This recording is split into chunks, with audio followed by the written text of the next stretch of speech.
Bienvenue sur Mango Télévision, bienvenue sur votre programme Reverbère. Reverbère reçoit ce jour le Social Democratic Front, le SDF, dont le leader est Ni John Fondi. La voix qui porte le SDF en ce jour, c'est celle de Vincent Roger Alimambarga, qui est déjà sur ce plateau. Vincent Roger Alimambarga, bonjour. Bonjour Bernard, bonjour à toute l'équipe technique qui t'accompagne. Mes hommages à tous les téléspectateurs de Mango TV. Ok, qui est Vincent Roger Alimambarga concrètement? S'il faudrait m'étaler sur Vincent Roger Alimambarga, c'est un peu difficile, mais je connais quand même quelques secrets de moi que beaucoup ne connaissent pas. Je suis journaliste passionné de la politique et bien sûr, je travaille à l'Assemblée nationale comme attaché de presse au groupe parlementaire SDF. J'ai d'abord fréquenté le paysage radiophonique lors de ma formation à un grand groupe de formation bien connu au Cameroun.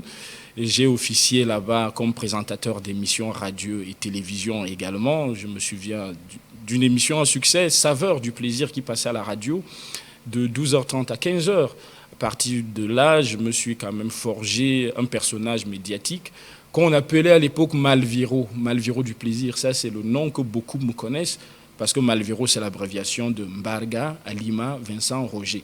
Bon, je l'ai créé lorsque je... C'est le diminutif de votre... Voilà, effectivement. Et j'ai engagé un programme radio Saveur avec ça.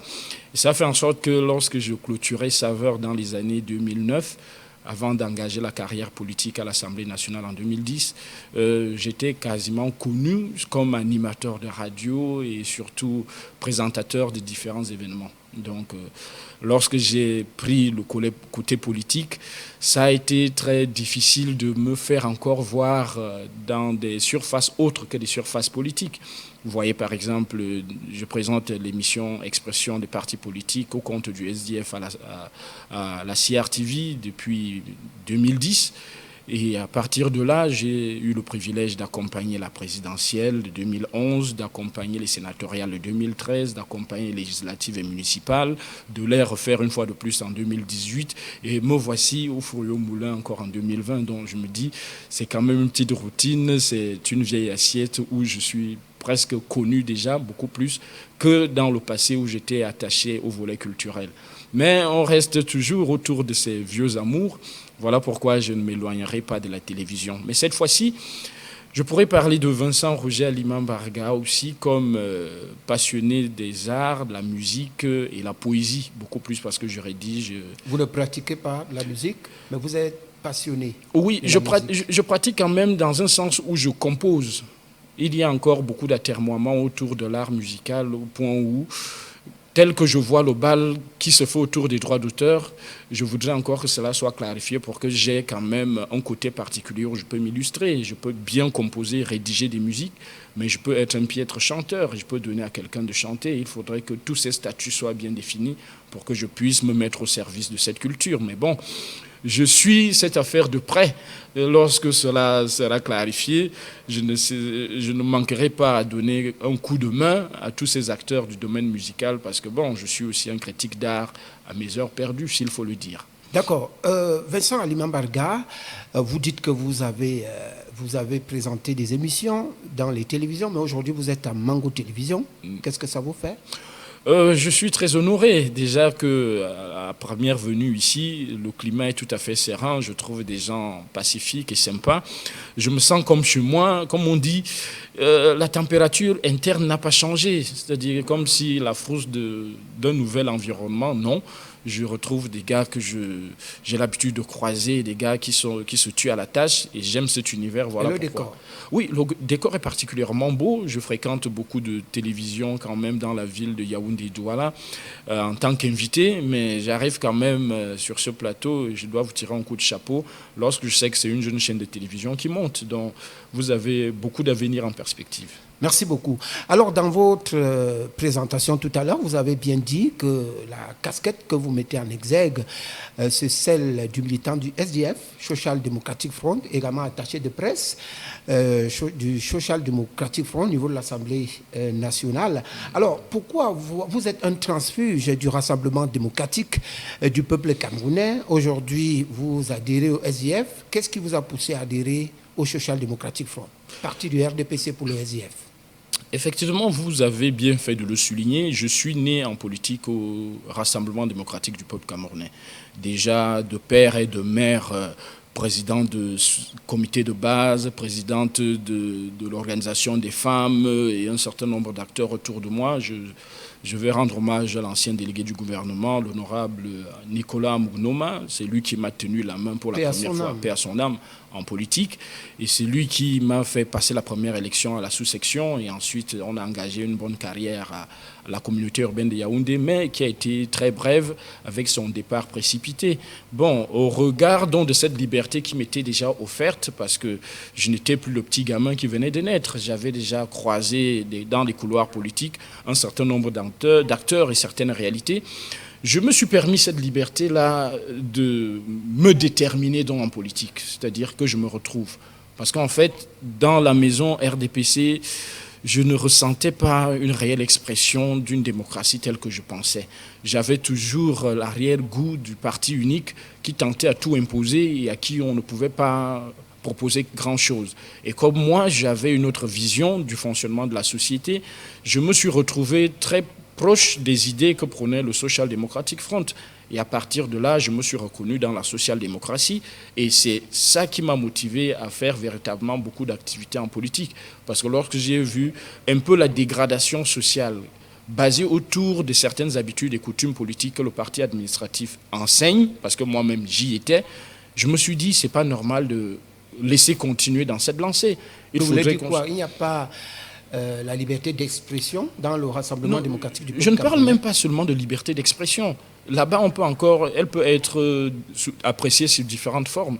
Mais je dis les comportements politiques en société, comment est-ce que ça influence les masses. Vous voyez qu'aujourd'hui, le chacun pour soi se porte bien, alors que ça devrait être quelque chose qui devrait nous faire peur.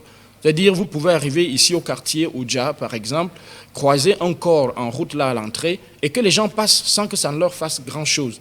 Et ça devait être abominable. Par le passé, la tradition africaine voudrait que vous trouviez un corps quelque part, on rafle tout le village pour qu'on vous disiez qu'est-ce qui s'est passé. Chacun vient de raconter pour qu'on trouve celui qui a commis le crime. Mais maintenant, parce que nous avons un appétit exprimé du capitalisme, chacun veut se remplir les poches, c'est le chacun pour soi. Et on s'est dit, en réalité, si on continue à soutenir cet état de choses, la société se meurt. Et on voit déjà un certain nombre de fruits.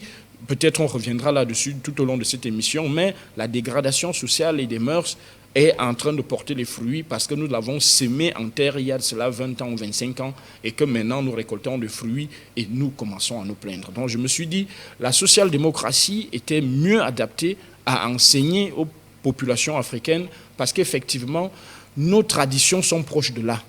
Nous ne pouvons pas exister en ignorant autrui. Donc, si nous allons dans cette perspective, donnons-nous les mains, que je sois véritablement le gardien de mon frère Bernard Atangana et que Bernard Atangana se soucie de moi, si jamais il me trouve à la rigole, que je suis un peu bourré, qu'il ne me traverse pas en se disant que demain ça peut être moi, je ne voudrais pas que mon frère Vincent Alima me traverse. Donc vous êtes à l'aise dans le social-démocratique? Oui, enfin, je suis à l'aise parce que je trouve qu'il y a un champ à cultiver, il y a du travail à faire. Et moi, je suis, comme on dit, quelqu'un qui travaille. Je commence à travailler et je sais que je vais inviter beaucoup de gens à se mettre à ce champ et on pourra ensemble aller loin et avoir ne serait-ce que les résultats plus ou moins bien attendus. Alors, dites-moi, Vincent Roger Alimambarga, puisque aujourd'hui vous parlez au nom du SDF, le Social Democratic Front, j'aimerais savoir, le Social Democratic Front est-il un parti voyou ou un parti républicain? En fait, je ne voudrais même pas répondre à cette question, c'est-à-dire à l'orientation que vous avez donnée. Parce que l'autre alternative, l'autre possibilité ne pourrait pas être acceptée par quelqu'un comme moi qui défend les idéaux de mon parti. Quelle possibilité? Dire que c'est un parti voyou. N'attendez pas que ça sorte de ma bouche. Parce qu'effectivement, je suis sérieux dans mon engagement en politique et je sais que le parti est sérieux à travers l'esprit insufflé par les pères fondateurs de ce parti.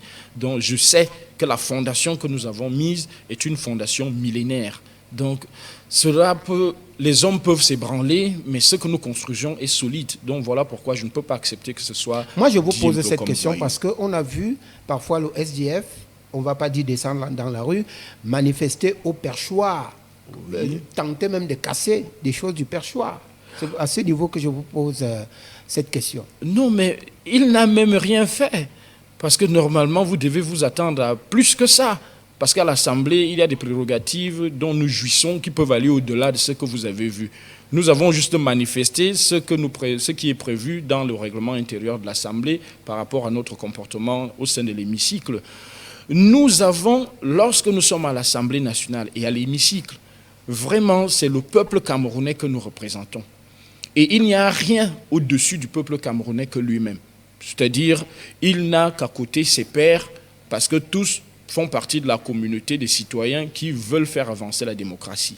Donc, lorsqu'on est à l'Assemblée et qu'on veut faire exprimer ce que le peuple nous a envoyé exprimer, vraiment, même le BIR ne peut pas nous arrêter là-bas. Je veux dire, il n'est même pas autorisé à y entrer, parce que c'est nous les patrons là-bas à l'Assemblée. Et quand on essaye de vouloir faire entendre quelque chose, vous avez vu, même le Premier ministre, il ne pouvait pas faire grand-chose. Il devrait tout simplement se soumettre. Mais il a voulu tourner au ridicule en continuant à vociférer dans une salle qui vocifère aussi.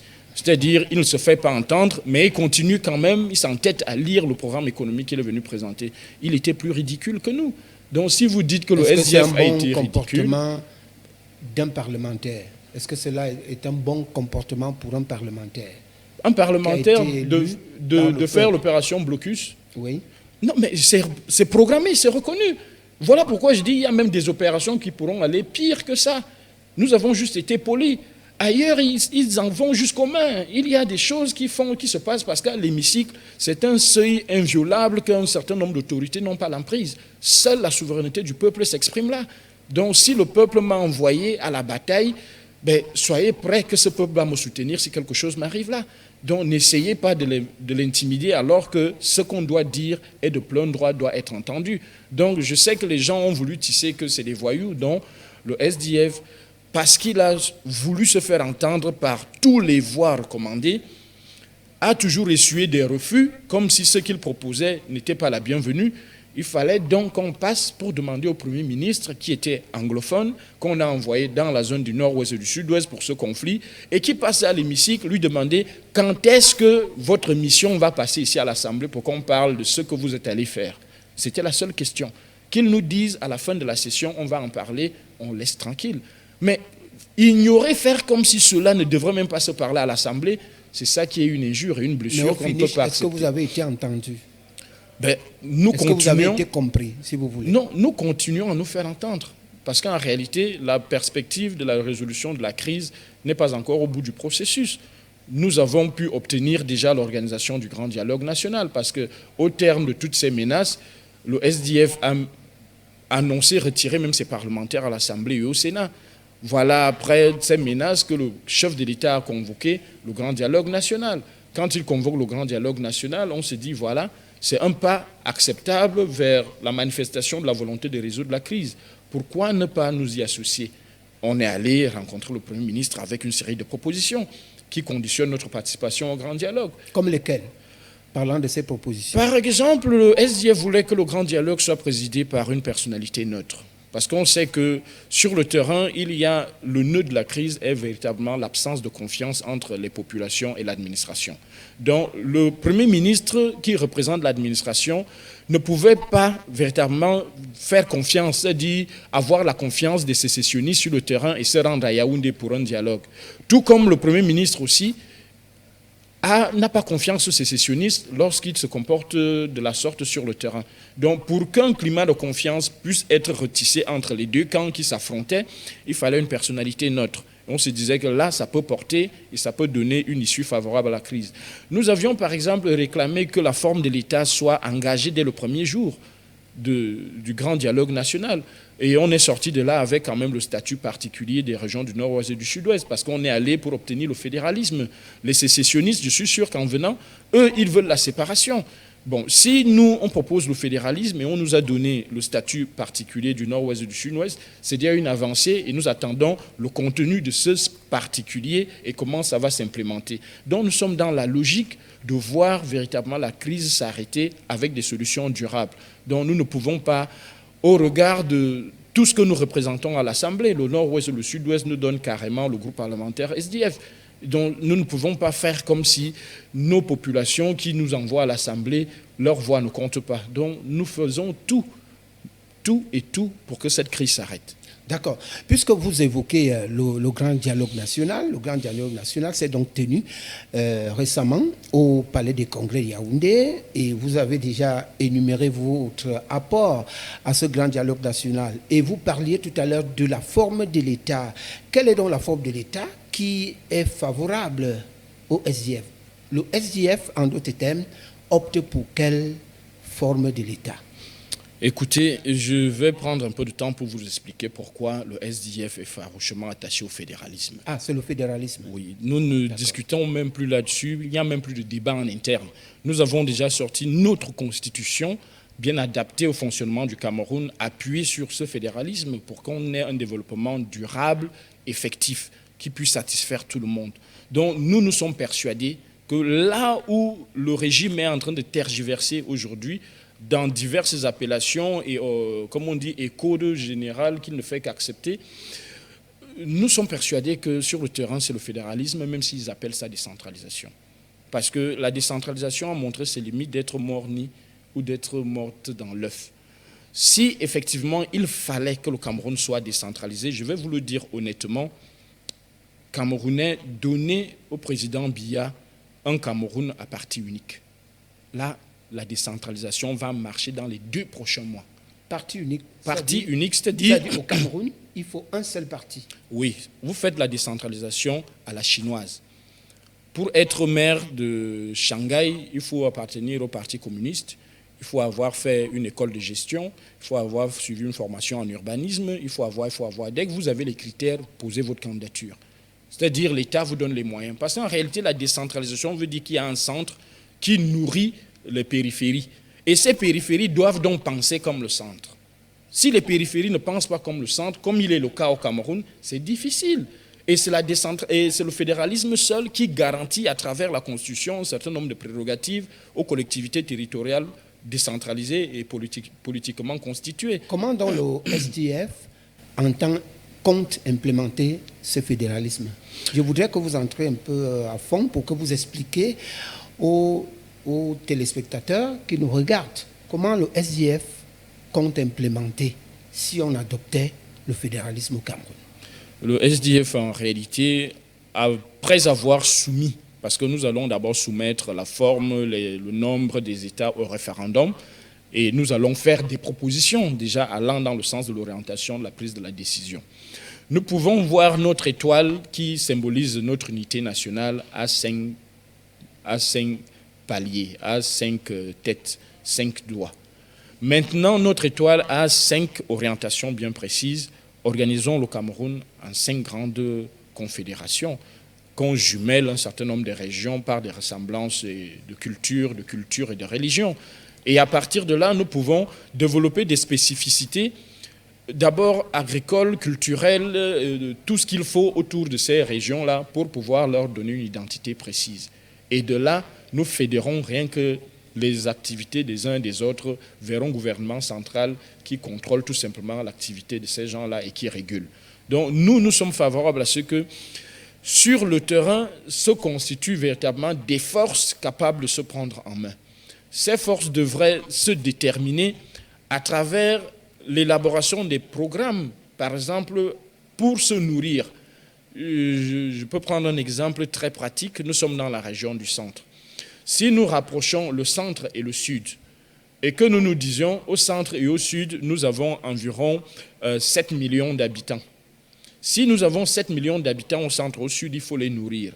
Pour nourrir 7 millions de bouches, qu'est-ce qu'il faut en kilogrammes de riz, en régime de plantain, en régime de manioc, en tubercule de manioc? Nous élaborons ce programme et nous dédions à certaines localités rien que la culture effective de cela. Donc on emploie le personnel, on emploie parce que ce sont nos habitudes, on cultive ce que nous consommons et sur le marché, nous ouvrons l'accès à tout le monde. Vous voyez que ça peut désengorger un certain nombre de choses, créer de l'emploi et nous rendre capables de se prendre en main très rapidement. On est dans la logique du fédéralisme. C'est la logique du fédéralisme. Parce qu'en fait, il y a une chose que nous ne voulons pas de la décentralisation, c'est qu'elle dépend d'un individu qui peut vous octroyer un certain nombre d'avantages et d'opportunités et les retirer. Là, c'est très dangereux.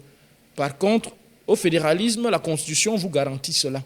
On n'a pas besoin de discuter avec celui qui a gagné. Et lorsqu'on allait à la décentralisation, le climat politique sur le terrain ne nous offrait qu'une seule possibilité, c'était le fédéralisme. Parce que nous y étions déjà et il a été aboli, comme on dit maladroitement, par un simple décret du président Biya quand il est venu au pouvoir. Donc, lorsque nous nous voyons en 92, 93, 95, 94, avant d'adopter en 96 la décentralisation, on s'est dit le paysage politique offre une multitude de partis et de mouvements idéologiques qui sont différents du RDPC. S'il faut aller dans une forme de l'État qui garantit l'expression de tous ces gens-là, c'est le fédéralisme. Par exemple. On a compris. Voilà. Donc, si je gagne une mairie, qu'on ne me mette pas un délégué du gouvernement, qu'on me donne les pleins pouvoirs d'exercer, parce qu'effectivement, c'est le peuple qui m'a donné cette force-là de travailler en son nom. On comprend donc dans cette question que vous bottez en touche la décentralisation, mais vous êtes favorable pour le fédéralisme. Vous savez, M. Biya a fait le diagnostic en tout bon médecin de ce qu'il faut au Cameroun. Je veux qu'il ait le courage d'appliquer le médicament qu'il faut au mal camerounais, parce qu'il connaît et il a ce médicament-là entre les mains, qu'il ne donne pas un autre parce que le malade jusqu'à aujourd'hui parle encore. Ok, parlant donc du président de la République, puisque vous insistez sur son nom, c'est vrai que le président c'est une institution. Alors, le Social Democratic Front, dans la logique de votre parti, quelle est la place du président de la République, d'après vous, dans les institutions républicaines? Oui, dans les institutions républicaines, je voudrais déjà déconstruire la perception qui voudrait qu'il soit à la tête. Il n'est pas à la tête, c'est le peuple qui est à la tête. Et il est dans l'exécutif. Je pense que l'exécutif exécute quelque chose. Il exécute quoi? Ce que le peuple veut. Et ce que le peuple veut, ça se décide à l'Assemblée. Donc l'Assemblée est l'organe qui devrait être suprême. Non, si je vous comprends bien, vous voulez placer le législatif avant l'exécutif. Justement. Parce qu'on sait qu'on a trois pouvoirs. Justement. Il y a l'exécutif, il y a le législatif, il y a le judiciaire. Donc, mais selon notre loi, c'est l'exécutif qui est au-dessus. Justement. Et je voudrais donc montrer que c'est juste pour le protocole. Parce que si c'était l'exécutif qui était au-dessus, le président Biya n'allait pas avoir le recours à la même mise qu'il a sur l'Assemblée nationale pour diriger le Cameroun. Mais il a ce recours parce qu'il sait que c'est à l'Assemblée que tout se fait.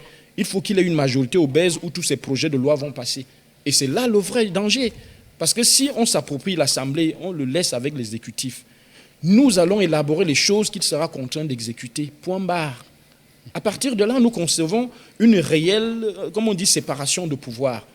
Et que le judiciaire ne soit plus à la solde de quelqu'un qui fabrique les carrières de tout le monde.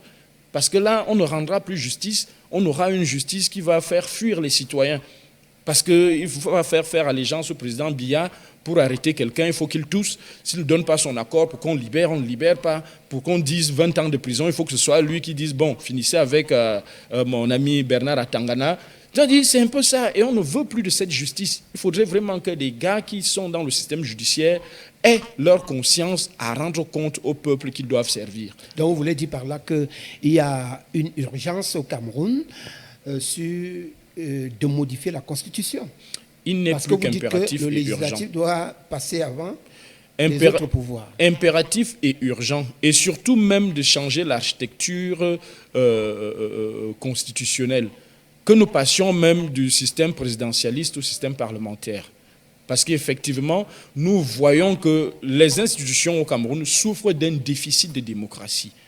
Et ce déficit fait en sorte que même la présidence de la République n'a plus cette estime-là qu'on avait avant.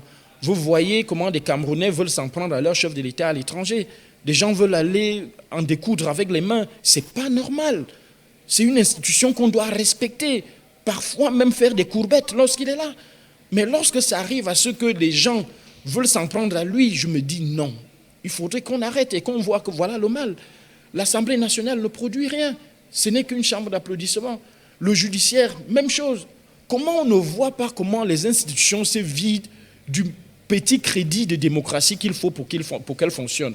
Il faut donc, par occurrence, appeler les Camerounais à consolider ces institutions par une participation effective, une gouvernance participative. Et là, les élections sont un stade bien choisi pour pouvoir constituer et composer des acteurs qui peuvent porter un tel projet. Donc, si vous voulez implémenter la décentralisation, il faudrait que vous vous rendiez compte que c'est de 1996 qu'elle a été adoptée pour 2020 pour avoir le Code général de la décentralisation. C'est combien de temps? Et vous allez donc avoir ce code pour encore attendre pour l'implémentation. Dites-moi qu'est-ce qui a été très difficile d'organiser les régions? C'est le personnel qui manque? C'est les vieux qui manquent? C'est les techniciens qui manquent? C'est l'argent qui manque? Non. Non, ce n'est pas que... C'était donc la mauvaise volonté politique. Ce n'est pas que le président ne va pas organiser des régions, lancer les élections régionales, mais il a opté de procéder d'abord aux élections municipales et législatives avant les régionales. Non, c'est une mauvaise option. D'après vous? Oui, d'après le SDF? Oui, enfin, d'après le SDF, c'est une mauvaise option parce qu'elle ne permet pas de faire avancer le processus. C'est-à-dire, pour faire avancer le processus, il faut exploiter le moindre petit temps qui passe. Voyez-vous ce qui se passe actuellement et qui fait jazzer le Nord-Ouest? Il a déjà prévu des statuts particuliers, la chambre des chefs, des ceci, cela. Qu'est-ce qui manque au président Biya de mettre la chambre des chefs en place là? Depuis que le grand dialogue est fini, qu'est-ce qui manque? Sachant bien que ces chefs avaient une influence particulière pour discipliner les populations, pour faire revenir même ceux qui sont en brousse. Il faut que ce soit une implication des chefs et des ancêtres, parce qu'il faut même faire des rites dans toutes ces zones-là pour purifier la région. Trop de sang a coulé. Mais il faut mettre les chefs en place. Il attend quoi? Les chefs vont aussi être élus? Non. Ils vont aussi attendre les élections? D'après le SDF, il était impératif d'implémenter d'abord les régionales avant les municipales et les législatives. Vous savez, lorsqu'il y a un mal diagnostiqué, soignons-le véritablement avec urgence. Si nous perdons le temps en nous disant non, nous avons des tonnes de mercurochrome à la maison, nous avons des tonnes de bandes collantes à la maison, bon ok, nous allons faire le pansement là, après. La blessure ne fait que pourrir, ça ne fait que s'infecter et tout le reste, et c'est le sujet qui souffre. Quand vous viendrez pour faire le pansement, on vous dira non, le pansement ne suffit plus, il faut couper le pied, parce que ça a tellement pourri que vous avez perdu du temps. Et c'est un peu ça. Donc ne lésinons pas sur le temps qu'on sait qu'il est du bien qu'on se vole. Moi je me dis, c'est la mauvaise volonté politique qui manque pour que le Cameroun s'en sorte et vive en paix. Vous vous vantez du statut spécial que le Grand Dialogue national vous a accordé. Mais vous, au SDF maintenant, comment vous interprétez ce statut social-là? On veut bien comprendre. Le statut spécial n'est même pas bienvenu au SDF. C'est juste parce que ça a été proposé comme une panacée, comme une mesure médiane. Et vous avez accepté? Enfin, parce qu'en réalité, il faut quand même, ne serait-ce que mauvais arrangement, qu'un bon procès. On commence par là jusqu'à ce qu'on va obtenir ce qu'on veut. Au fond, le statut spécial, c'est quoi? Le statut spécial, c'est ce que les anglophones ont refusé pour se rallier au Nigeria. C'est ça la question. Parce que lorsqu'il y avait les élections en 1961, pour qu'ils se rallient soit au Cameroun, soit au Nigeria, c'est ce que le Nigeria leur a promis, que dans notre confédération, si vous venez, vous aurez un statut particulier. Vous ne serez pas comme nous, mais vous aurez un statut particulier. C'est ce qu'ils ont refusé. Et ils se sont dit, nous voulons aller à statut égal avec l'autre Cameroun qui est francophone, nous en Cameroun anglophone, on sera à statut égal. On amène ceci, ils amènent cela. On amène ceci, ils amènent cela, et on se met ensemble pour vivre ensemble.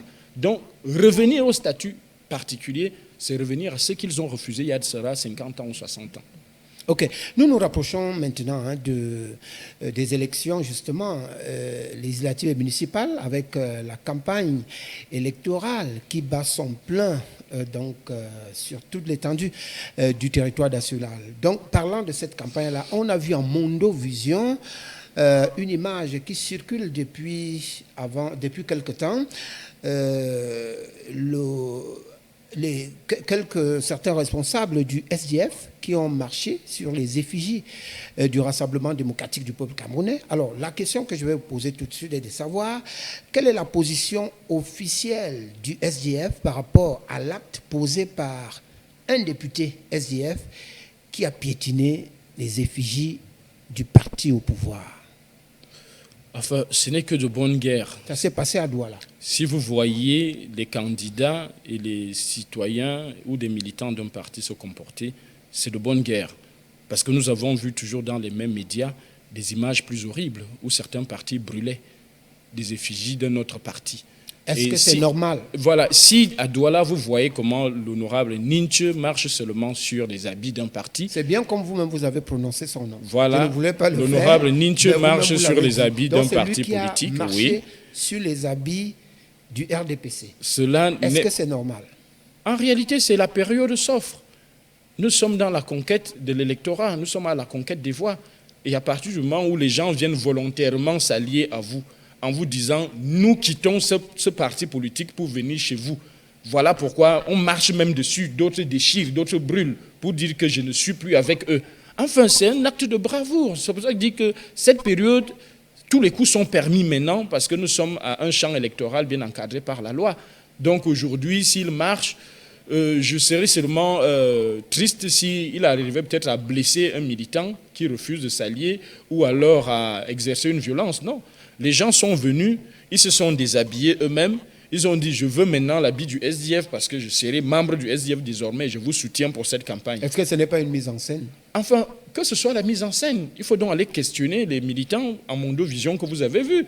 S'ils étaient au SDF ou s'ils étaient au RDPC et qu'ils vous produisent leur carte parce qu'ils avaient tous les éléments. Donc nous ne pouvons pas prendre par exemple ici à Yaoundé, vous dites Alima va faire semblant de quitter le RDPC pour le SDF. Non, on me connaît, on sait qu'Alima est au SDF. Donc s'il vient tourner ce film, on dira non, on le voit souvent, il était au SDF. S'il vient se faire croire déjà qu'il est RDPC, c'est un coup monté. Donc on ne joue pas, on ne tourne pas ce genre de film. Encore que, quel est l'avantage à prendre là? Nous, on veut des voix réelles, on veut un attachement réel et on veut la victoire dans 15 jours. Vincent Roger Alimambarga, est-ce que ce n'est pas un acte à condamner? Dans quel sens? Il n'a pas enfreint la loi. C'est comme si quelqu'un marchait aussi sur le drapeau du Cameroun. L'habit d'un parti n'est pas le drapeau du Cameroun. Non. Et déjà, tout ce qui était sur ce tissu-là n'avait rien à voir avec le Cameroun. Il faut Ou bien même... Est-ce que le principe respecter autrui n'est pas vilipendé ici? Non, attends. Il y a même une chose. Parce que l'habit... Le respect à autrui. Non, l'habit en question n'était même pas l'habit d'un parti politique. Parce que si vous voyez un habit bleu avec la photo de M. Biya, où il n'est pas écrit RDPC... On a bien vu deux genres de tissus. On a vu le tissu de la présidentielle. Oui. De la présidentielle. On a vu l'autre tissu du parti au pouvoir, le RDPC. Oui, on a bien vu cela. Oui, vous allez donc voir cela et accuser ceux qui sont venus avec. Parce que ce n'est pas un parti qui a arraché les gens en route et les a violentés pour prendre leurs habits. Les gens viennent manifester une liberté et leur engagement à soutenir. Donc, d'autres même pouvaient prendre et aller garder à la maison. D'autres déchirent, d'autres brûlent. Ils se disent non, j'étais dans un mauvais camp, maintenant je suis racheté, je suis dans un bon camp. Il faut que je me débarrasse de tout ce qui peut me maintenir là-bas. C'est l'expression libre du citoyen là, pas d'un parti politique à condamner. Je me souviens à l'extrême nord, je crois que c'était devant le président de l'Assemblée nationale où on a brûlé vraiment à Mondovision les habits et beaucoup d'habits d'un autre parti politique, malheureusement, qui a boycotté la présidentielle. Est-ce que cet acte n'appelle pas à un questionnement ou alors est-ce que l'acte posé par le SDF ne suscite pas un questionnement, celui de savoir qu'il y aurait, parce que selon certaines personnes, il y aurait une proximité entre le SDF et le Rassemblement démocratique du peuple camerounais. Qu'en est-il? Non, ce serait même une insulte. Le chairman serait proche, très proche du président de la République. Ce serait même une insulte, même pour le président de la République de l'accepter, même pour le RDPC de l'accepter, qu'il peut y avoir un tel copinage. Nous sommes diamétralement opposés dans nos pratiques et habitudes politiques, même dans nos comportements sur le terrain. Diamétralement opposés. Si eux, ils sont dans une communauté de voleurs, nous ne sommes pas de voleurs. Comment est-ce que vous voulez donc qu'on s'apparente à une famille de voleurs? Si eux, ils sont dans la logique du chacun pour soi, nous ne sommes pas là. Nous sommes dans d'autres logiques. Pourquoi voulez-vous qu'on se ressemble? Si eux, ils sont dans la logique... On a souvent dit que le leader du SDF, qui est dit John Fundi, mangerait dans la même assiette que le président de la République. Donc, cela, non, on vous le dit sans preuve. Qu'est-ce que ça, vous dites? Non, ça, je ne peux même pas m'atteler là-dessus. Et même si cela arrivait, c'est des citoyens qui peuvent et qui méritent de se connaître parce qu'ils sont des leaders politiques, des leaders influents de la scène politique au Cameroun. Ce serait malsain de vouloir cultiver à ce que ces gens-là ne se rencontrent pas, qu'ils ne s'échangent pas pour que le Cameroun aille mieux. Donc, même si cela arrivait, où est le mal? Mais ceux qui donnent ces informations ne peuvent pas aller au-delà parce qu'ils n'ont aucune preuve. Ils ne savent même pas quel est le repas qu'ils mangeaient. Ils ne savent même pas dans quelle table, dans quel restaurant. Ils ne savent même pas quel est le jour. Donc, je ne comprends pas. Sinon, ce n'est que dans la logique de tisser l'embrouille pour dire que ces gens-là ne doivent pas se rapprocher. Non. Si M. Biya quitte le pouvoir aujourd'hui, il est fort possible que le SDF le gère.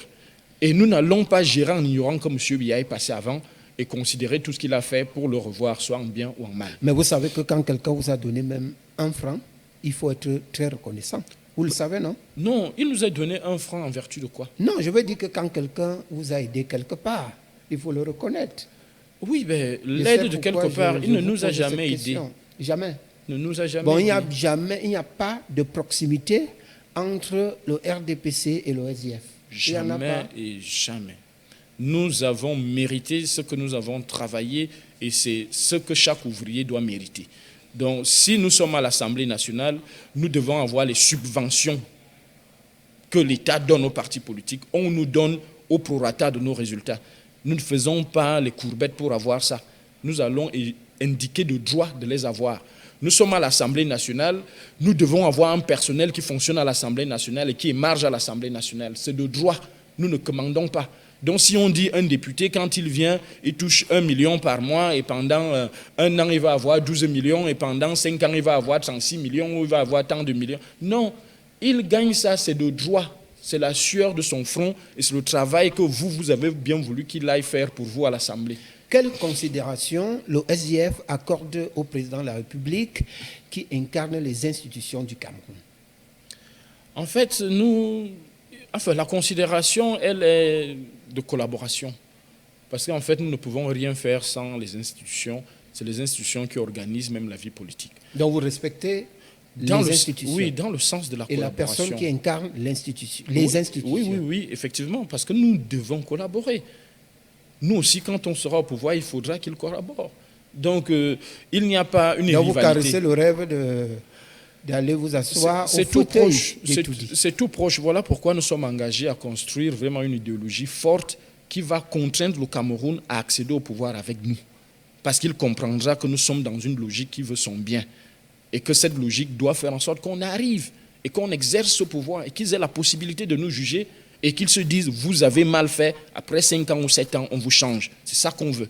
Et non leur dire, ces gens-là ne peuvent rien vous apporter, n'acceptez même pas qu'ils arrivent. C'est un mauvais discours. On se bloque soi-même dans sa tête et on finit par ne pas voir l'essentiel qui passe. Quel souvenir gardez-vous de la présidentielle de 1992? La présidentielle de 92, je sais que M. Biya l'a prise au forceps, il l'a arraché. Et que le leader de l'Union pour le changement, qu'incarnait Ni John Frundi, a effectivement gagné. Et je peux me justifier. Non, vous n'avez pas de preuve. Vous ne pouvez pas dire que attends, je peux me justifier. A gagné. Je peux me justifier. On s'en tient au résultat. Oui, si on s'en tient au résultat que les urnes nous ont accordé. Je peux aussi m'en tenir aux résultats que ces résultats ont produits dans l'appareil gouvernemental. Parce que vous allez voir que depuis 1992, tous les SG à la présidence sont en prison. Tous les SG depuis 1992 sont en prison. SGPR? SGPR. Ceux qui sont partis, dès que Paul Biya a fait cette supercherie-là, et il s'est rendu compte que le peuple, en réalité, a voulu s'autodéterminer. Parce qu'en fait, ce n'est pas une erreur du peuple. On a dit au peuple qui sortait de longues années de parti unique et de dictature que désormais tu peux choisir. C'est-à-dire, celui que tu vas dire que c'est lui qui dirige, ça sera lui. On ne va plus t'imposer quelqu'un. Le peuple a le droit d'aller tester quelqu'un d'autre qui est différent que celui qui est là pour voir si c'est son choix qui sera accepté. Et le peuple l'a fait. Et lorsqu'il a vu que le peuple effectivement voulait manifester, il a donc tout reverrouillé. Il s'est dit, je ne vous offrirai plus cette opportunité parce que je sais que je croyais vous faire du bien en apportant le multipartisme, la démocratie et tout le reste, mais vous voulez m'enlever après vous avoir offert ça. Mieux, je gère ça à ma manière. Il a tout bloqué, même le processus électoral, même ceci. Et ce remords a fait en sorte qu'on ressente que c'est les SGPR qui dirigeaient dans le pays. C'est eux qui faisaient des propositions de gouvernement. C'est eux qui faisaient ce qu'ils tombent dans l'erreur. Et c'est ça qui a fait en sorte que lorsqu'il attrapait certains bandits qui ont été proposés par certaines personnes, il attrapait le SGPR en question et le foutait en prison. Titu Sédio a payé les frais parce qu'il a rêvé un jour que mais depuis là, c'est moi qui dirige le Cameroun. Donc je peux moi-même être président et je vais être candidat parce qu'il voyait que c'était lui qui prenait les initiatives. C'était normal. Le chef s'est senti un peu frustré. Il s'est dit, bon, je vais un peu voir fonctionner les choses, mais les gens ont voulu abuser et il est donc revenu. Moi, c'est une lecture qui ne me trompe pas depuis longtemps. Dans tous les cas, jusqu'ici, les Camerounais savent et reconnaissent que le président légal et légitime, c'est bien le président de la République, le président Paul Biya. Alors, je vais vous poser une autre question. Et je rappelle d'ailleurs aux auditeurs, aux téléspectateurs, je vous l'ai dit, je rappelle aux téléspectateurs que nous recevons Vincent Roger Alimambarga. Il est le porte-parole du Social Democratic Front. Alors, parlons donc des élections municipales et législatives. Parlons de la campagne proprement dite. Pendant cette campagne électorale, quel est le message que vous véhiculez pour convaincre vos électeurs ou vos militants? Oui, permettez-moi vraiment, parce que quand vous abordez cette question, j'ai eu à engager certaines batailles de compréhension dans certaines radios. Parce que je vais m'exprimer ici en tant que porte-parole d'un parti politique et aussi en tant que citoyen. Allez-y. Parce qu'effectivement, le SDF est en train de mener ce chantier-là avec tambour battant pour que les citoyens prennent leurs responsabilités. Parce que lorsque vous voyez un discours qui jasait qu'il fallait boycotter les élections, je me dis c'est maintenir les citoyens dans l'ignorance en leur faisant croire comme s'ils peuvent rester à la maison, l'opposition sort, doit attraper le pouvoir et venir leur donner à la maison. Quelle est donc la signification du mot boycott? Le mot boycott, en fait, n'est pas bien installé parce il suscite de couper toute relation, mais il ne vous promet rien après. C'est-à-dire, boycott veut dire je ne collabore plus avec toi, il n'y a plus rien entre nous, je coupe tous les liens, plus rien entre nous, c'est ça. Mais par contre, est-ce que c'est ça que le peuple camerounais veut? Non. Le citoyen veut qu'après les élections, que ses rêves, que le changement qu'il attend soit là. Et pour que cela soit au rendez-vous, l'attitude à adopter, c'est la grève du vote populaire. Parce que la grève est un acte constitutionnel encadré et qui peut faire en sorte qu'au bout de la grève, le citoyen ait quelque chose à réclamer. Si nous grèvons aujourd'hui, nous taximans, que le carburant a augmenté et nous voulons que le carburant baisse, on grève. Quand l'État va vouloir céder à notre grève, il baisse le carburant et on aura gagné ce qu'on voulait. Mais on ne boycotte pas, on ne dit pas qu'on coupe. Voilà pourquoi le citoyen, dans sa responsabilité, doit apprendre à manifester la grève. Donc vous n'avez jamais dit que vous boycottez les élections? Le boycott est un terme abusif que certaines personnes utilisent. Parce qu'en fait, je voudrais vous le dire, parce qu'un parti politique a ceci de particulier, c'est qu'une élection interpelle l'instant de manifestation vraiment de son idéologie, voir si son école a porté, si son enseignement a été imprégné par les populations, en suscitant en ces populations des candidatures. C'est-à-dire, M. Bernard Atangana, vous pouvez être à Benevelotte et décider que vous êtes candidat aujourd'hui. C'est dans l'Oignon et Sceaux. Oui, vous êtes candidat pour le RDPC, je crois, cette année-ci, et que dans 5 ans, les populations de votre village vous disent non, Bernard, il faut aller aux élections avec le PCRN. On sent que l'histoire du RDPC que tu as toujours fait là ne nous rapporte rien ici. Toi-même sois candidat, mais va ailleurs. C'est les gars de ton village qui te disent tu partiras parce qu'on te donne une mission et c'est comme ça, vous êtes fait pour servir. Donc il faudrait donc que les citoyens comprennent qu'à ce niveau, il leur appartient de ne plus croire que le pouvoir va venir les trouver à la maison. C'est eux qui doivent manifester leur pouvoir. Nous, on dit power to the people. Et ce peuple-là doit savoir aller aux urnes et l'attribuer à qui il veut et les défendre. Donc, quel est le message donc, que vous véhiculez pour ratisser les électeurs en votre faveur? Oui, le message que nous véhiculons est déjà de questionner les bilans de la société telle qu'elle se porte aujourd'hui. Sommes-nous contents de notre éducation? Sommes-nous contents de notre système de santé? Sommes-nous contents des services de transport? Sommes-nous contents de... Il faut partir de là. Et lorsque vous avez enveloppé ce questionnement autour de votre environnement immédiat, cherchez le discernement à travers les discours que les différents candidats viennent vous tenir. Leurs manifestes doivent avoir à l'intérieur les solutions de tout ce que vous avez déjà eu à noter comme dysfonctionnement dans votre entourage. Donc nous avons étudié tous ces dysfonctionnements-là avec le peuple, parce que nous y vivons depuis. Nous sommes rien que dans les mouvements associatifs de nos CE. Nous ne sommes pas dans les sphères de décision comme membres du gouvernement ou désignés à gauche ou à droite. Donc on travaille qu'avec le peuple qui nous donne le mandat d'aller devant et revenir leur rendre compte. Donc lorsqu'on sait qu'une population dans un arrondissement qui ne parvient pas à se nourrir alors qu'elle a une zone rurale où elle peut organiser des grands champs, on se pose des questions, on dit est-ce que c'est donc comme ça que vous voulez vivre? par exemple à Yaoundé 4, continuez toujours à exporter du riz, du poisson, que congèle comme ça partout, alors que vous avez une zone verte qui part de Terminus jusqu'à quasiment à Mimboman, que vous pouvez exploiter en faisant des étangs de poissons, en mettant dans une jeunesse qui sera active 24 sur 24 pour entretenir les 2000 ou 5000 ou 10 000 étangs de poissons que vous pouvez faire et vous nourrir vous-même. À partir de là, vous voyez que ce parti a une conception politique qui est beaucoup plus réelle que ceux-là qui vont toujours nous faire acheter du riz chinois ou du riz thaïlandais, des congelés qui viennent de Turquie ou je ne sais pas d'où. Donc il fallait voir que nous questionnons le citoyen quand on arrive même dans la campagne de proximité, on va bas le pied avec lui. Là où il peut nous convaincre, on essaie de lui démontrer que est une personnalité politique aujourd'hui parce que tu es un citoyen, tu as ta carte d'électeur, apprends à décider et décide dans le bon sens. Ce qui peut t'aider toi-même, ne décide pas parce qu'on va me donner un paquet de riz, on va me donner un pain, une sardine ou un pain, alors là où 5000, je vends le pays. Dis à chaque citoyen que c'est vous désormais les responsables. Si vous voulez qu'un parti politique soit fort, intégrez-le et soutenez ses idéologies parce que c'est vous les acteurs qui devez porter le parti et non le parti qui vous porte. Alors, le SGF a-t-il des candidats dans les régions anglophones, dans ce climat qui est délétère, dans ces zones-là? Oui, effectivement, vous savez que la plupart de nos élus à l'Assemblée nationale et au Sénat même viennent des régions du nord-ouest et du sud-ouest. C'est-à-dire depuis longtemps, cette partie du territoire s'est appropriée cette idéologie et a su manifester au point où le SDF a une autorité politique sur l'étendue du territoire national. Il y a donc toujours et toujours les candidats qui sortaient d'office ont été reconduits par une circulaire du parti parce que cela ne pouvait pas nous permettre de faire des primaires ou des retouches politiques à la base compte tenu du climat sociopolitique qui sévissait là-bas.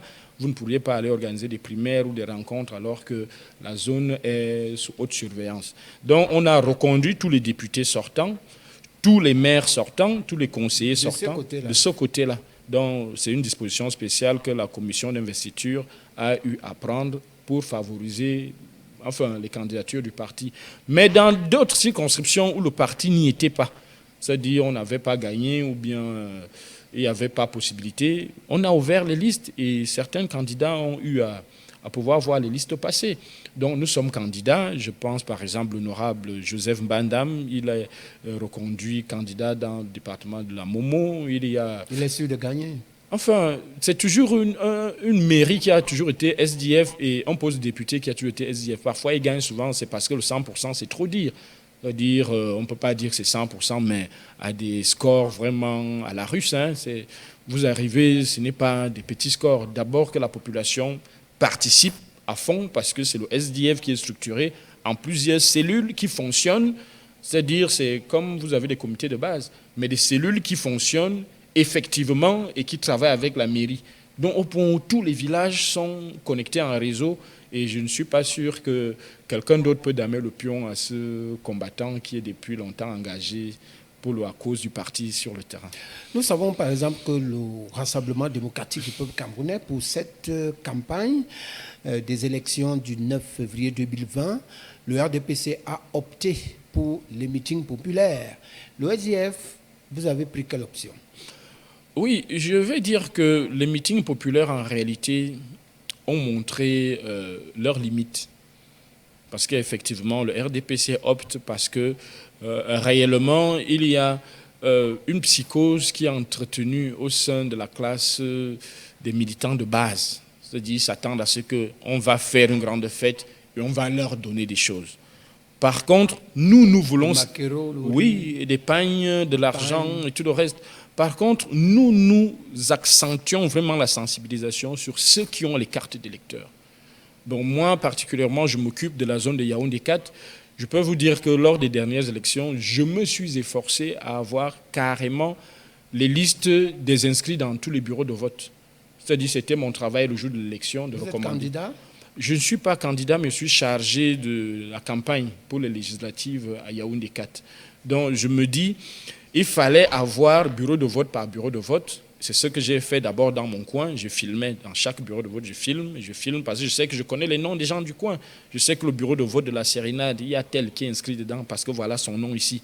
Le bureau de vote de tel, il y a tel. Donc j'ai carrément beaucoup de listes que j'ai concoctées. Il y a d'autres que les camarades ont pu obtenir avec le concours d'Elections Cameroun. Donc on va aller cibler. On ne fait plus les meetings populaires. Je sais que je viens voir Bernard Atangana. Il a une carte d'électeur. J'ai vu son nom sur la liste. Alors là, c'est quelqu'un qu'il faut aller à tout prix séduire. Vous ne lui donnez rien? Non, ce n'est pas que vous ne lui donnez rien. Déjà, est-ce que Bernard veut quelque chose? Bernard veut juste l'assurance que je suis un bon chien de chasse qui peut l'accompagner à la chasse. Et dès que je viens, il palpe le chien, il voit est-ce qu'il est féroce, est-ce qu'il est solide. Il dit OK, ça, le candidat du SDF, si c'est un bon chien qui peut m'accompagner à la chasse, alors là, je vote pour lui. Donc c'est ça, on va vendre nos candidats auprès des électeurs. Et on leur dit faites confiance. Je sais que tu as la possibilité d'aller voter, va effectivement voter et fais-nous confiance. Parce que voilà pourquoi nous ciblons, nous ne faisons pas le populisme, enfin les grands meetings populaires, pour faire comme les autres. Parce qu'on peut arriver à réunir 2000 personnes, là-dedans il n'y a pas 100 électeurs. Parce que beaucoup plus, les meetings populaires, c'est les badauds qui viennent. Ils animent, ils font. Bon, nous on veut les électeurs. On aimerait savoir, parce que vous avez dit que vous avez des listes à Yaoundé 4. C'est dans quelle élection? Municipale ou législative? Non, nous sommes dans les législatives dans l'Umfundi. Et l'Umfundi, il y a effectivement des gars de Yaoundé 4 qui sont dans la liste du Mfundi. Et il y a les structures politiques à Yaoundé 4 qu'il faut séduire, où il faut aller concourir pour aller chercher le suffrage. Parce qu'il y a des gens qui font une erreur, croire comme vous n'avez pas une liste, alors là, vous n'êtes pas dans les élections dans cet endroit. Non, nous avons des électeurs qu'on veut séduire là-bas. Et on peut même leur dire qu'à Yaoundé 4, comme on n'a pas de liste dans les mairies, votons par exemple Duval-le-Bel et Balé, ou bien votons tel, ou bien votons tel. Ça aussi, c'est toujours la campagne. Donc, on a des électeurs, même dans les régions où le SDF n'est pas candidat. Mais on a des structures politiques qui fonctionnent. Et à ces structures-là, on a un message à... Ça, c'est une forme de coalition masquée. Oui, ce n'est même pas coalition masquée, c'est qu'il y a une liberté que chaque citoyen a. Et c'est là le vrai nœud du problème. Quand vous arrivez dans l'isoloir, personne ne peut imaginer ce qui sortira de là. Ça dit même votre propre femme peut ne pas voter pour vous. Ça dit vous allez voter dans le même bureau de vote. Vous savez que ma femme et moi, nous sommes par exemple au parti X, on va mettre ça. Et quand on délibère dans ce bureau de vote-là, on voit seulement parti X, une voix. Tu dis où est partie la deuxième voix? Donc même ma femme n'a pas pu voter pour moi. Donc l'isoloir a des secrets terribles. Vous voulez voir quelqu'un tous les jours, RDPC oyez, RDPC oyez, mais dès que vous arrivez, le gars vous botte en touche, il vote même n'importe qui. Ça, c'est l'isoloir. Et c'est là où le peuple s'exprime dans sa souveraineté. Moi, je dis souvent que c'est là la vraie sorcellerie de ce que le peuple devrait avoir. Et vous êtes sûr de damer le pion au RDPC, dans le Fundi? Quasiment déjà sûr à 70%. Parce que partout où nous passons, nous sommes ouverts, on nous accueille à tapis rouge. C'est-à-dire vraiment quand je lis dans les yeux des gens que nous avons rencontrés déjà jusqu'ici. Et ça, je tire un coup de chapeau à Fomongota du RSDC qui porte véritablement le Yaoundé 4 à ces élections. Vous savez que le RDPC a ce qu'on appelle les bastions imprenables. Non, les bastions imprenables nous ont montré leurs limites. Parce qu'effectivement, ces bastions imprenables sont les enfants mal aimés de temps en temps. C'est-à-dire, comme c'est un enfant qui ne pleure pas, un enfant qui n'a pas faim, on ne lui donne rien. Par contre, l'enfant qui pleure, c'est à l'enfant là que la mère donne le sein.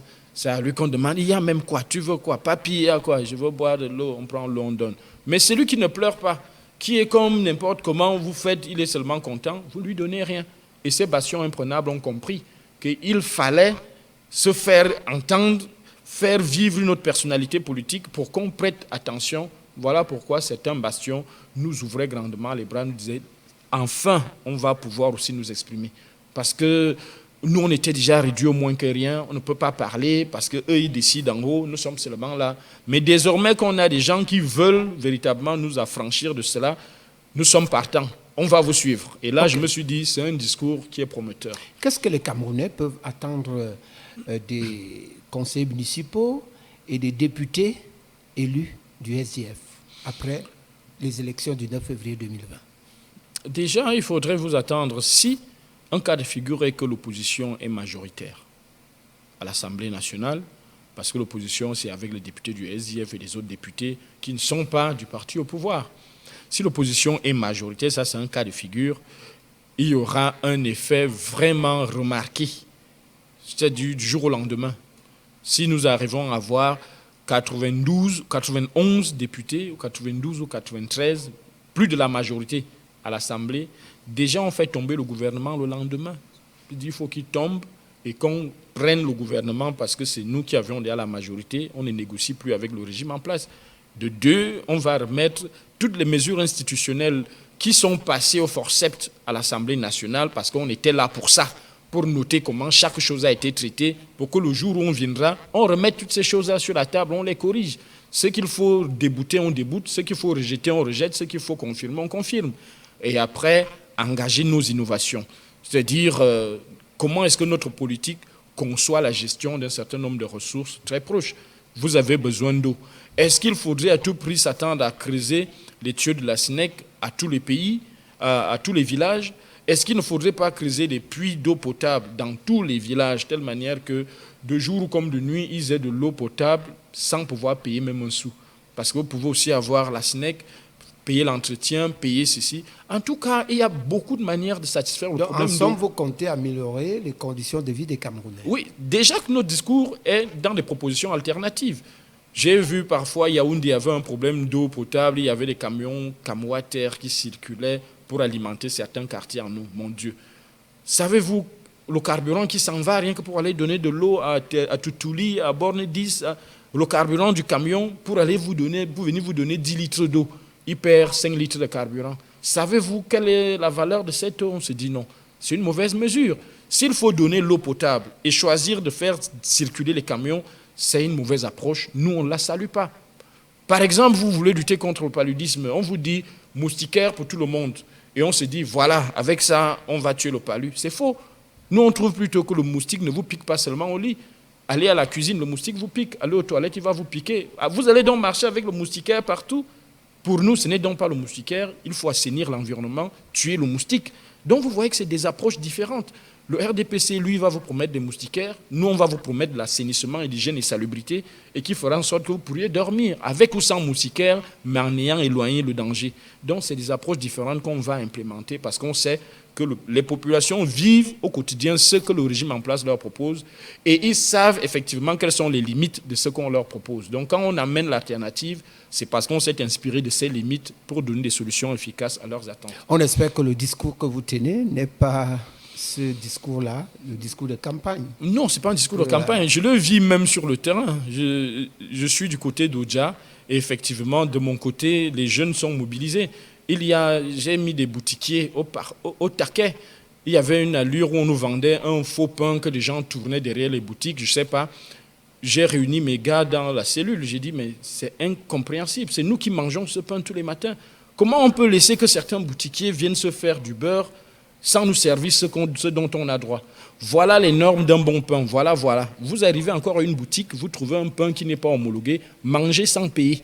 C'est-à-dire, vous le prenez, vous mangez, et dès qu'il va commencer les problèmes, c'est vous qui allez lui faire les problèmes pour justifier pourquoi il vient vous vendre un faux pain alors que vous lui donnez de l'argent équivalent à ce qu'il doit vous donner comme service. Ça fait que tous ces gars ont changé.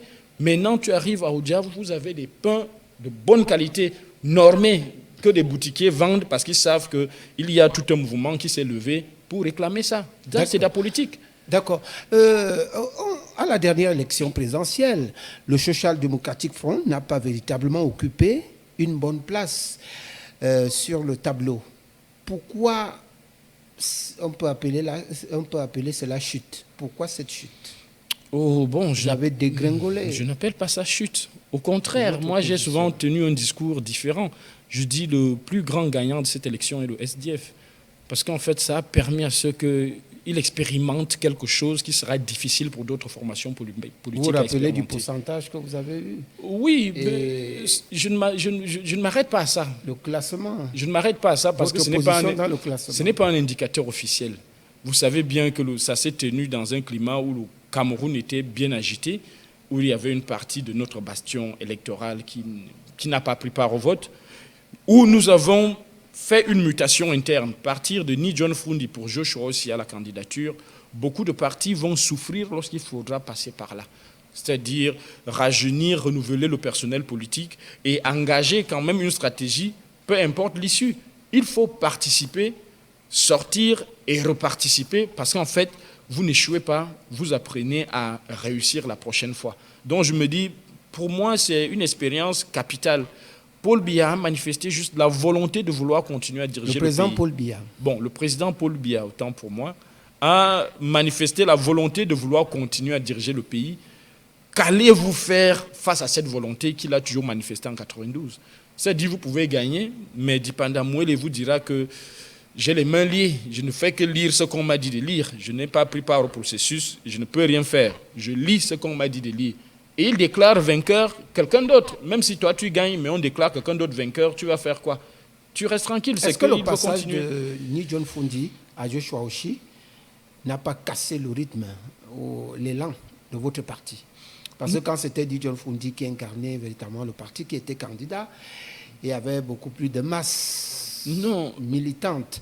Mais dès lors que vous avez désigné Joshua Oshi comme candidat de votre parti, est-ce que cela n'a pas dénaturé le rythme de votre parti?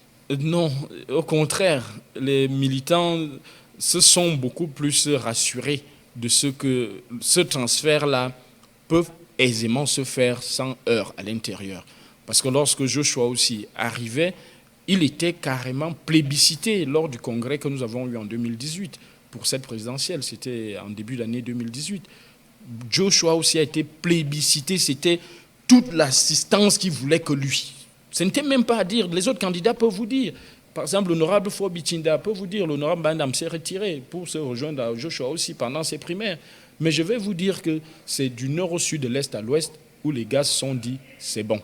Donc, voir comment est-ce que l'entourage, c'est-à-dire ceux qui ne sont pas du parti, se comportent, en réalité, je leur dirais, entre au SDF, ça nous fera plaisir et vous allez voir que vos idées seront prises en compte parce que c'est ça que le SDF a comme leitmotiv.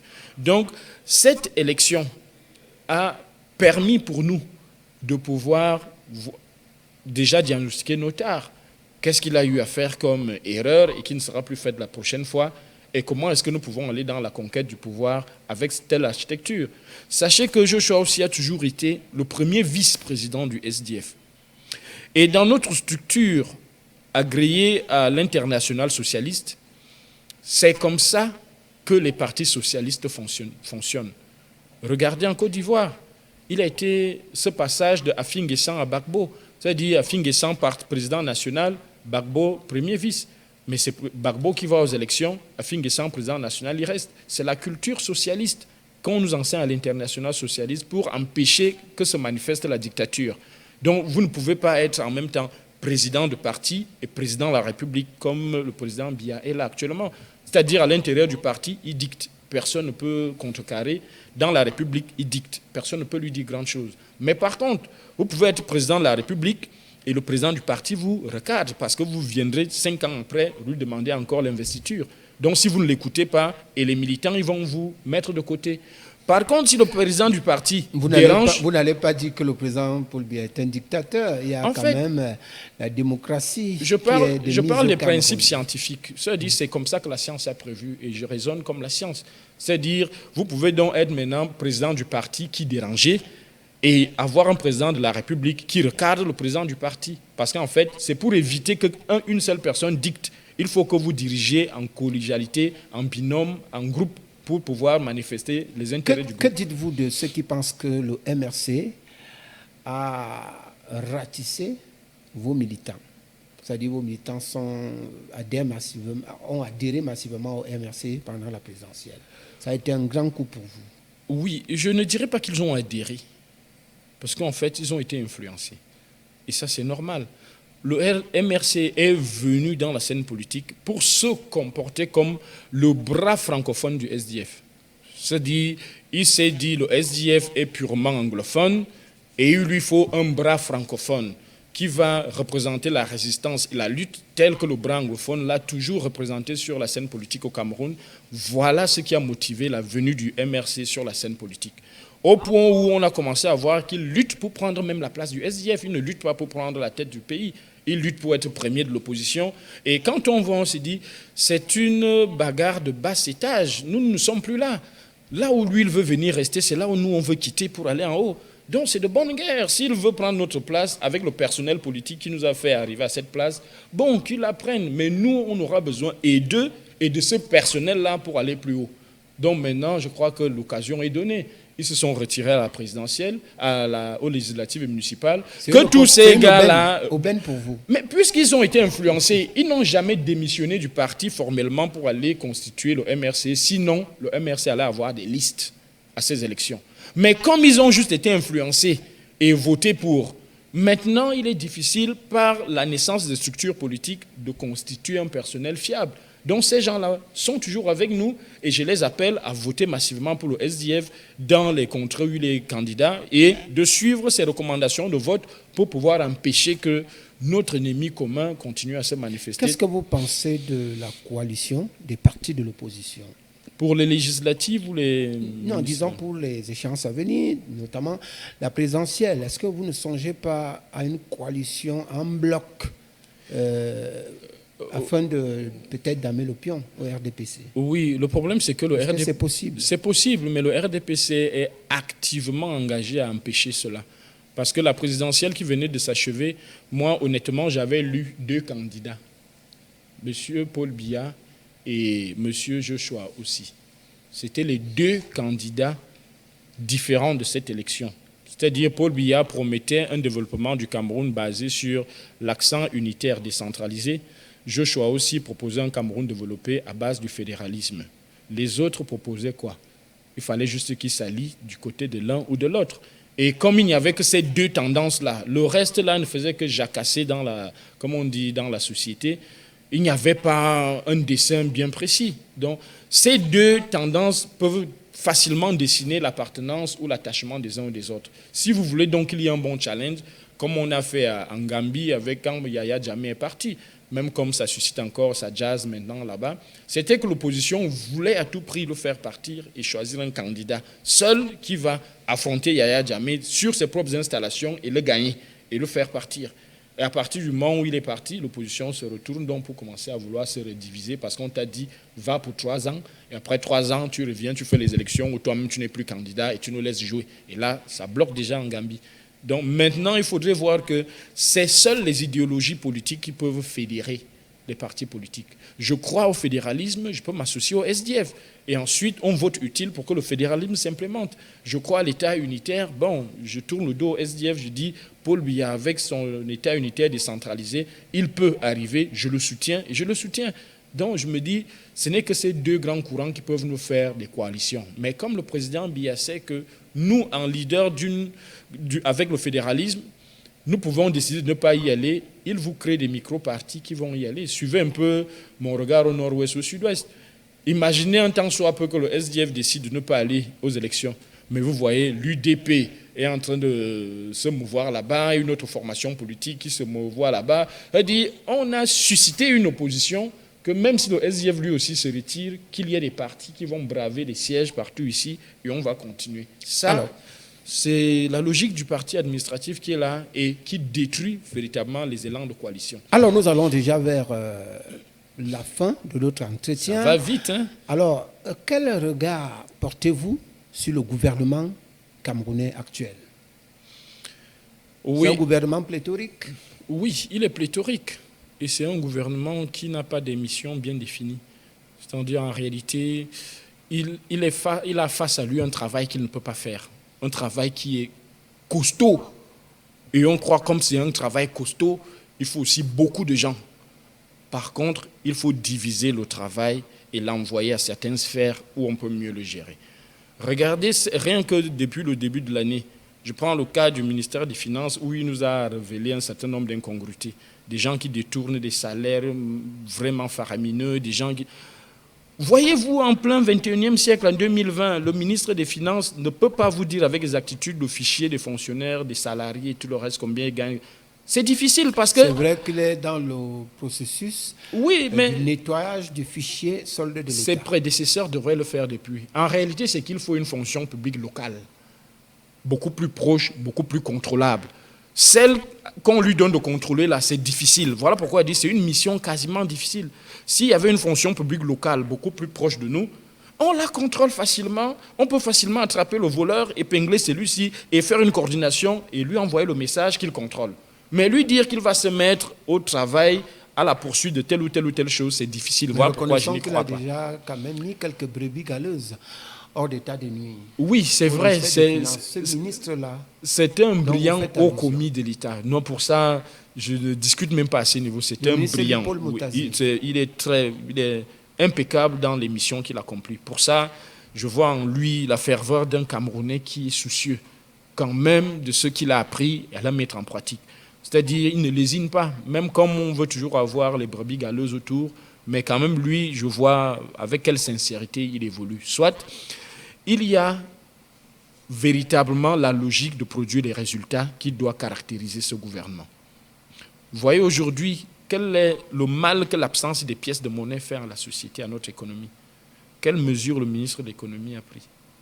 Même demander qu'on nous refrappe d'autres pièces de monnaie à la BEAC, c'est faisable.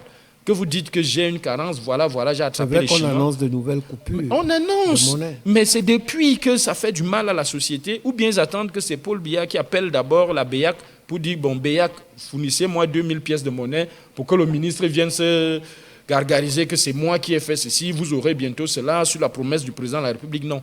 Un ministre, il constate, il initie, il prend un certain nombre de choses pour qu'on résolve le problème et que le pays continue à vivre. Donc je me dis, il y a quand même ce souci d'avoir des résultats parce qu'on ne leur met véritablement pas en tête de regarder le travail à faire. Quel gouvernement proposez-vous? Quel gouvernement proposerait le SDF? Généralement, le SDF s'inspire d'un modèle anglo-saxon qui n'a pas un gouvernement pléthorique, mais qui met un accent sur les missions et les résultats à atteindre. Donc, tel nous avons le Shadow Cabinet actuellement, c'est-à-dire qui est le gouvernement en attente, qui travaille au talon de tous les postes gouvernementaux que vous avez. On a chargé de l'éducation, chargé des finances, chargé de ceci, qui effectivement propose l'alternative. Lorsqu'une mesure institutionnelle est engagée, on l'analyse chez nous et on essaye de voir. Donc notre gouvernement ne sera pas pléthorique parce que nos ministres au Shadow Cabinet sont en tout et pour tout 21. Et bon, sur ces 21 ministres, ils s'occupent de tous les aspects que le gouvernement de M. Biya et ses secrétaires d'État sont en train de jouer. Donc véritablement, vous voyez que dans notre structuration, on n'aura pas un gouvernement pléthorique, mais on va mettre un accent sur les missions à atteindre. Mais vous êtes prêt d'entrer dans le gouvernement du président Paul Biya? Si c'est pour manifester, implémenter une décentralisation ou un fédéralisme qui suscite la participation de tous, nous ne voulons pas nous exclure, parce que l'accent à mettre, c'est ouvrir la participation des citoyens à la gestion de la chose publique. Et nous sommes parmi ces citoyens. Si on nous appelle à aller gérer la chose publique, nous n'allons pas rejeter. Mais vouloir nous appeler pour servir la cause du président Biya, ça aussi c'est difficile. Parce que s'il me nomme au gouvernement, je ne viendrai pas faire ce que le RDPC veut. Je ferai ce que le SDF voudra. Parce que s'il me dit Alima va donner l'eau à Bikok, je vais aller creuser les puits, comme mon parti dit que creuser les puits dans tous les villages, ça vous garantit à moindre coût que d'aller prendre un grand chantier, je veux mettre des branchements d'eau, alors que je sais que la villageoise de Bikok, pour payer une quittance d'eau, ça lui sera très difficile et c'est peine perdue. Donc, je ferai ce que mon parti me recommande face à une situation. S'il y a un problème qu'il me dit, Alima va le gérer, je vais le gérer avec la mentalité que mon parti m'a enseignée et non faire semblant de faire comme il veut pour que je sois les laudateurs. Donc, c'est un peu ça. Ok, nous allons sortir avec la CAN 2021, la Coupe d'Afrique des Nations. La CAF a confirmé que notre pays organisera la 32e Coupe d'Afrique des Nations. Mais il y a eu d'abord un premier glissement. Le Cameroun a mobilisé de l'argent afin que les infrastructures soient prêtes. Mais jusqu'ici, ce n'est pas encore prêt à 100%. Quelle est la position du SDF par rapport aux investissements accordés aux infrastructures de la CAN? Oui, nous sommes favorables à ce que ces investissements aillent jusqu'au bout, parce que ça enrichit quand même le paysage infrastructurel de la ville et du Cameroun et ça nous permet de mieux nous mouvoir. Mais ces investissements ont été mal organisés et mal canalisés et mal appréciés. Parce que vous ne pouvez pas me dire, dans un climat socio-économique aussi délicat et fragile comme le nôtre, sortant des tunnels, l'aboutissement du tunnel, rentrant au FMI avec un certain nombre de micmacs économiques, on ne devrait pas tout embrasser au même moment. C'est-à-dire, même s'il fallait construire des stades, on devrait aller échelonnement par échelonnement. Que de dire, on va faire le barrage à gauche, le stade à droite, construire ceci, alors qu'on n'a même pas encore l'argent suffisant pour tout faire. Et les charlatans qui entourent les projets, ils commencent à se servir. Ils vous mettent véritablement dans, comme on dit, en difficulté pour que vous n'ayez pas d'autre choix que d'accepter ce qu'ils vont vous proposer. Et là, je me dis, ce n'est pas honnête d'entourer le chef de l'État avec ce genre d'acteurs et surtout d'engager la conscience nationale à un événement aussi capital. Le Cameroun s'illustre comme l'un des pays où le football a ses génies. Il ne faudrait pas que nous ramions à contre-courant. Donc, c'est des stades que je voudrais qu'ils finissent et qu'on juge de l'opportunité d'arranger le football. Parce que tout ça est lié. La FECAFOOT a ses couacs, les stades ne marchent pas, il y a un certain nombre de choses qui se disent dans les souterrains et le climat est malsain. La CAN fait des glissements et je ne suis même pas sûr qu'elle se tiendra déjà. Hein. Non, on a eu la confirmation de la délégation conduite par Ahmad Ahmad. Oui, ce n'est pas Ahmad Ahmad. Ce n'est pas Ahmad Ahmad qui doit vous dire. Parce que lui aussi, c'est un bon champion du double jeu. Hein. Il est venu faire la campagne au président Biya ici récemment à la présidentielle en annonçant un certain nombre de choses qui n'ont pas pu avoir lieu. Donc, parce qu'il a déclaré que le président Paul Biya rêve d'une belle CAN. Oui, et effectivement, pourquoi ne pas dire que le président Biya rêve de belles élections, de belles ceci ou de belles cela? Parce qu'effectivement, c'est le comité exécutif de la CAF qui va décider. Maintenant, ils ont mis un comité de suivi qui va permettre de favoriser la décision. C'est-à-dire, si le comité de suivi se rend compte que le Cameroun vraiment est à la traîne, je ne peux pas donner mon avis favorable pour que la CAN se tienne. Ils envoient ça à la CAF et la CAF vous dit vous allez co-organiser avec le Gabon, que vous le vouliez ou non, que vous allez le faire avec tel parce qu'on se rend compte que vous n'êtes pas sérieux et vous ne donnez pas les garanties d'un succès total. Donc ça aussi, ce n'est pas exclu. Parce que vous me dire qu'Ahmad a fait, je sais ce que les médias font souvent comme jeu, et surtout en présence d'une illustre personnalité comme le président Biya, vraiment, c'est des glorioles qu'on veut toujours tirer. Hein. Ok. Je pense que nous sommes arrivés au terme de notre entretien. Alors, quel est votre dernier mot? Oui, mon dernier mot maintenant, je voudrais vraiment m'adresser aux jeunes qui m'écoutent. Parce qu'effectivement, ça fait partie du plat de résistance de la conquête actuelle. L'État camerounais a besoin des jeunes pour les envoyer au front pour combattre pour l'État. Les sécessionnistes, les groupes armés recrutent la jeunesse pour faire un certain nombre de dégâts et de délits. Il y a les électeurs, les candidats et tout le reste qui veulent séduire cette jeunesse pour que cette jeunesse décide le 9 février prochain.